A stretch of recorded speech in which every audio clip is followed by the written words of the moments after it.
السلام عليكم ورحمة الله وبركاته والشمار كفوني كبجمتوتا في جالتمتوتا هردوفتوتا بما ميديا جلت يركم تنون دمت كيسان يوغا كجرتني إياغا ربي سنيفاتو سنيجنا ودو قدا إنا لله وإنا إليه راجعون yeroo ammaa kana waan gurra namaa sodaachisu akkasumallee waan takkaa biyya keenyatti dhaga'amee hin beekne dhufee biyya keenyatti galaati jira. Yeroo jalqabaatiif artistii kabajamaa fi jaallatamaan Taajuu Shurrubbii haadha manaasaa ajjeese erga jedhamee jedhee bakkoota garaagaraa irratti gochi akkasii argamuu ittuma fufeeti jira. Guyyaa kaleessaa galgalaa Barsiisaa Yuunivarsiitii Jimmaa Tamaam Abdullaahi Qaasim jedhama. Barsiisaa Yuunivarsiitii Jimmaatti barattuu isaa kan taate Saalihaa Muhammad fuudhee waggaa tokko kan wajjin jiraataa ture. Walitti bu'iinsa gidduu isaaniitti mudateen eda halkan magaalaa Jimmaa ganda Ginjootti albeen gorra'ee ajjeesee obboleessa ishee quxusuutti bilbiluudhaan kottaatii reeffa keessan fudhaa jedhee bade. Haaluma kanaan badee guyyaa hadhaa osoo barbaadamaa jiru magaalaa Walqixxeetti tuunni miliquuf jedhuutti qabameeti jira. Innaa lillaahi wa innaa ilayhi raaji'uun.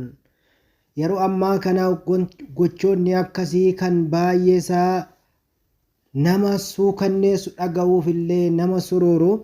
Yeroonni biyyoota garaagaraa irratti dhaga'aa turre yeroonni dhufee mana nu galu gadda guddaa nutti dhaga'ama. Obboleettii kan keenya kan duute rabbi jannataa kennu akkasumallee gocha isaa keessaa kan baay'ee nama gubu kottaatii reeffa fudhaa jechuu obboleessa sii qususuutti yeroo inni dawwalu kana caala wanti nama gaddisiisu wanti nama gubu jiraanatti hin fakkaatu.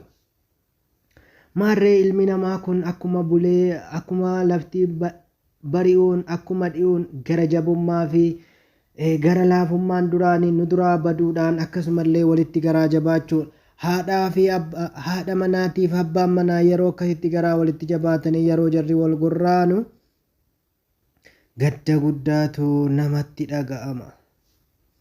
Innaa lillaahi wa innaa ilayhi raaji'uun. Rabbiin biyya keenya nagaa nuuf haa taasisu. Warra akkasitti garaa walitti jabaatu sheexaana biyya keenya galee jedhe rabbiin nurraa deebisu jechuudhaan kadhannaa keessanitti jabaadhaan isiniin jedha. Maarree obboleettii kan keenyaa rabbiin jannata qananiisu obboleessa kan keenyaaf immoo kan kana godhee jedhe barsiisaa yuunivarsiitii miti. Barsiisaan tokkoyyuu uummata qarii achi baasa osoo jennu artistiin tokko karaa namatti agarsiisa osoo jennu gocha akkasiisuu kanneessaa yeroo waan akkasii irraa dhageenyu gadda guddaatu namatti dhaga'ama. Rabbiin warra akkasitti qalbiin isaanii doomee jedhe rabbiin ga'aa kanumaan nuun haa jedhu. Ga'eera nuun haa jedhu uummata kan keenya warra garaa walitti jabaatu akkasitti wal qalu kana rabbiin kan kana achiitti kan sichi dhufu rabbiin nurraa haa deebisu. Rabbiin waan akkasii nutti hin fidine rabbiin biyya nagaa nuuf haa taasisu jedhaatii du'aayii kadhadha. Dhugaa rabbii baay'ee nama gaddisiisa. Akkuma artist Taajuu Shurrubbii haadha manaasaa ajjeesiin gara Harargeetti argame gara Shawaatti argame darbeellee kunoo magaalaa Jimmaatti illee argame jechuudha. Kanarraa maaltu dhaga'ama? Akkuma wal dhagaa deemu gara jabummaa namoonni walirraa dhaala. Waan gaarii namni walirraa dhaala osoo jennu gara jabummaa walirraa dhaga'uudhaan akkuma sanaa wama xiqqoosiitii yoo walillee jedhe wal ajjeesu duuti tapha taate. Rabbiin guyyaa qiyaamaa kan inni dura gaafatu lubbuu yookaan nama dhiiga dhangalaase haqa namaarraa kana gaafata. Haqa isaarraa salaata yoo gaafata haqa namaarraa dura kana gaafata. Dabaan dhiiga walii dhangalaasu osoo dubbiin jiraatee jedheellee yoo waliif hin taanellee karaa nagaadhaan adda ba'uun osoo jiru akkasitti wal qalanii wal ajjeesuun kun anaaf wallaahi gadda guddaa natti dhaga'ame. Rabbiin waan akkasii nurraa deebisu. Rabbiin waan akkasii nutti hin fidinii. Du'aayii bakka jirtan nutti jabeessaa. Uummata keenya akkasitti qalbiin gogee jedhe rabbi qalbii isaa haa laaffisu. Shamarran keenya rabbi sabrii isinii haa kennu.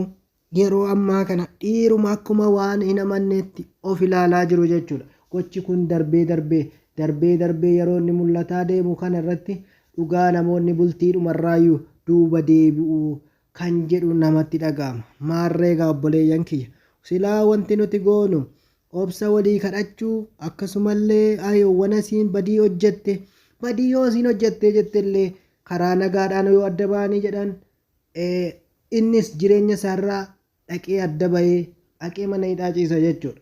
Isiin illee kun gara fuula rabbii deemti. Kanaa mannaa ammoo nagaadhaan walitti haasa'anii yoo waliin taane wal biraa deeman furmaata gaariidhaan jedheetti yaada. Kanaafuu akkasitti wal qaluun kun subhaanahu wa ta'ala yaa rabbi nuu dhiisi yaa rabbi badii nama tokkooti jettee halaaka nutti hin fidin.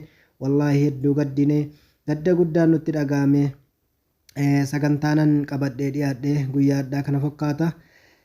Rabbiin obboleessa keenya hidhaatti murtaa'u waan dandeessan meemee koomentii jalatti